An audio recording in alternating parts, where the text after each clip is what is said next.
চামড়া কাউকে দিব না। চামড়া এইটারে গরম পানি দিয়ে পরিষ্কার করিয়া চামড়াটারে একটা টুকরা টুকরা করিয়া পঞ্চার মতো রান্না করে খাইব। দেখবা 2-4 দিন খাওয়ার পরে চামড়া খাওয়ার হিড়িক আরম্ভ হয়ে যাইবে। আর চামড়ার মূল্য 150 টাকা থাকবে না, তখন চামড়ার মূল্য 1500-এও লাগাল হইবে না। তাহলে এই চামড়ার মূল্য বাড়াইতে গেলে কোনো আন্দোলন করা লাগবে না, এক আন্দোলন করলেই যথেষ্ট হয়ে যাইবে। কোন আন্দোলন? চামড়া খাওয়ার আন্দোলন আরম্ভ করে দিলে চামড়ার মূল্য বাড়ি যাইবে। কোরবানির পশুর চামড়া খাওয়া জায়েজ কিনা, এই মাসলাটা বড় সময় উপযোগী একটা মাসলা হয়েছে, জিজ্ঞাসা করছে। ধন্যবাদ এই বাচ্চাগুলো। কুরবানির গরুর শরীরের মধ্যে কিছু জিনিস খাওয়া হারাম বা মকরুহে তাহরিমি, যেমন দমে মসফুহ, যে রক্তটা জব করার পরে তেজের সহিত বার হয়, এই রক্তটা খাওয়া হারাম। তাছাড়া এই রক্ত বন্ধ হওয়ার পরে মাংসের মধ্যে যে রক্ত থাকে, মাংসের ভিতরে রক্ত থাকে না, এই রক্ত খাওয়া হালাল। যে রক্তটা জবাইয়ের পরে তেজির সহিত বার হয়ে যায় সেটার বলে দমে মসফুহ, এই রক্তটা খাওয়া হারাম, এই রক্তটা নাফাক। আর পশুর শরীরের ভিতরে চামড়ার ভিতরে যে রক্ত থাকে জব করার পরে পাওয়া যায়, এই রক্তগুলা এগুলা নাফাক নয়, চামড়া। মাংস খাওয়া যেভাবে হালাল, গরুর, ছাগলের, মহিষের এবং মেরামেরি, দুম্বার ইত্যাদির চামড়া খাওয়াও হালাল। রইল একটা কথা, চামড়া খাইবেন কেমনে, এটা তো রুমাসুমা খাইবেন কেমনে। রুমাসুমা দূর করার সহজ উপায় হইল যে খুব গরম পানি এটাকে শুয়াইয়া বিছাইয়া এর উপরে খুব গরম উতরানো গরম পানি এখানে এইটার উপরে যদি ছাড়িয়ে দেন, তাহলে দেখবেন ধীরে ধীরে সব রুমা ছাড়িয়ে চলিয়ে যাইতেছে। এরপরে কষা দিলে দেখবেন রুমা আপনি দৌড়িয়ে যাইতেছে। তাহলে রুমা খতম করার সহজ তরিকা হইলেন। এখন চামড়ার যেভাবে দাম নাই, নদীতে ফেলতে হয় চামড়া, এই মৌসুমে এইটা এত একটা দামি জিনিস, এই চামড়ার মধ্যে তো কোনো ধরনের গুফরের পেশাবের কোনো কিছু নাই, কিছুই তার সাথে রাখতে পারে নাই। তাহলে এই চামড়াটা খাইবেন না কেন? যেভাবে চামড়া এখন অবমূল্যায়ন হয়েছে, চামড়ার কোনো মূল্য নাই। চামড়া 1 বছর 2 বছর খাওয়া আরম্ভ করেন, এখন জেলা বড়ের দাম 1000-2000 টাকা বড় বিক্রি যায়। এই চামড়া দেখবা 2-3 হাজার টাকা বিকবে, চামড়া খাওয়া আরম্ভ করো। তখন দেখবা এই চামড়া নিয়ে টানাটানি আরম্ভ হইবে, বলবে চামড়াটা আমার কাছে দেও ভাই, আমি 2,000 টাকা দিব, 3,000 টাকা দিব, 100-200 আর বলবে না। চামড়া খাইবেন কিভাবে? বলে লোমাগুলা সাফ পরিষ্কার করে এটারে আপনি কাঞ্চি দিয়া অথবা আপনার দা দিয়ে এটা ছোটো ছোটো করিয়া আপনি কাটবেন, পঞ্চার মতো কুরকুরে করবে, খাইতে খুব মজা লাগবে। বলে হুজুর বুঝলেন কিভাবে? প্রশ্ন করতে পারো, হুজুরে মজা লাগবে করে বুঝলেন কিভাবে? আমাকে একজন মানুষে আমাকে চামড়া খাওয়াইছে।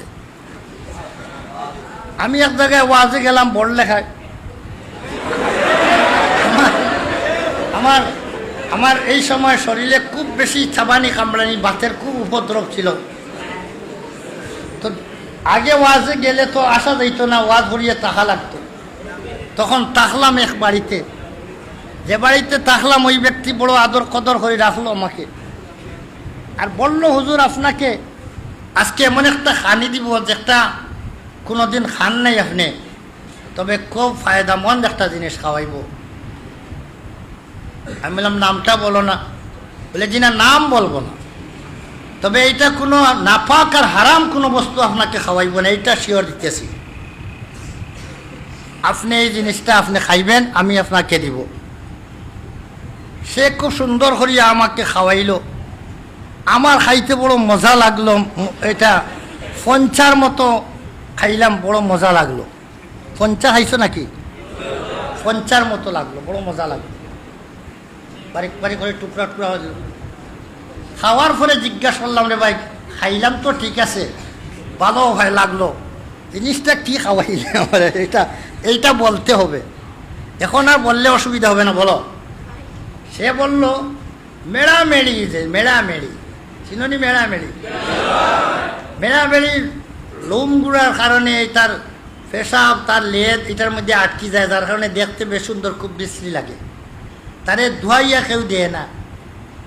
লন্ডন দেখছি তাকে মেশিন দিয়া গোসল দেওয়া, এখানে এটা পরিষ্কার হরিঙ্গের বাচ্চার মতো মেড়ামেড়ির বাচ্চা। আমাদের দেশে সারা জীবনেও তো মনে হয় একটা মেড়ামেড়ি কেউ গোসল দিছে না। তাইলে এইটার শরীরের মধ্যে ময়লা হবে না তো কী হবে? তার এই রুমের দ্বারা সে যে পেশাবর মধ্যে হতে সে ঘুমায়, তার গোবরের মধ্যে শুয়, এটার মধ্যে তো এইগুলাই তার গোত্রে লাগে। কেউ পরিষ্কার করে, তার মাও নাই, বাপও নাই, তার বাপেও পারে না, মায়েও পারে না।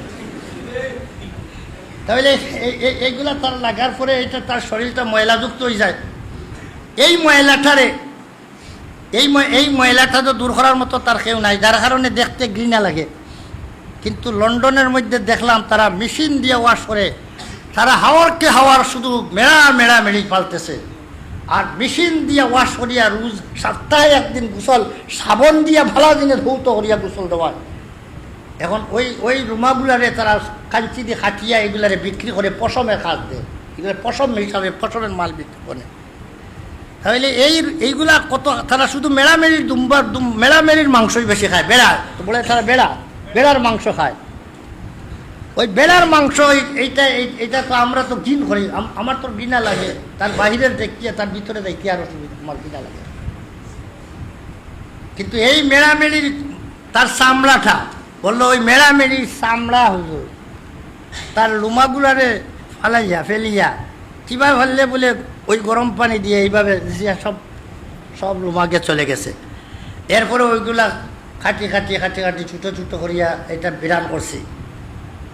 বলে এটা তো বড় মজা আছে। বলে এটার ফায়দা কিটা? এটার ফায়দা হইল এইটা খাইলে ভাত কমি যায়। কইলাম রে বেটা, একদিন খাইলে কমি যাইব না, আরো খাওয়া লাগবো। আজকে খাওয়াইলে আর আমি কই ভাইব।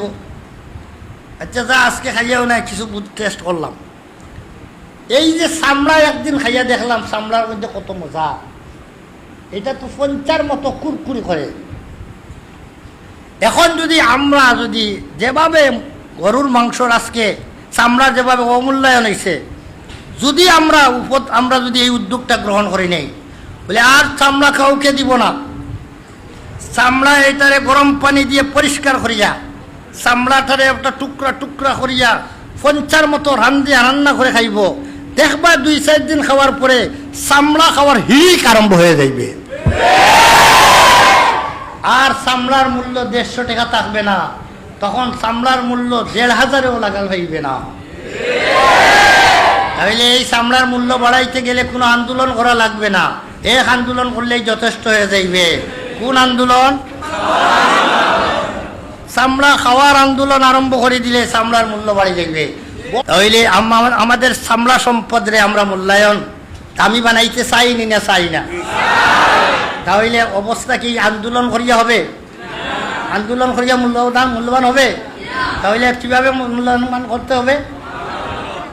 এ কারণে চামড়ার আন্দোলন এই আমার এই লাইভের মধ্যে যত ভাইয়েরা আপনারা শুনতেছেন, একবার টেস্ট করিয়া দেখবেন চামড়া খাইয়া কি লাগে। টেস্ট করবে, প্রথমে বেশ খাইতে না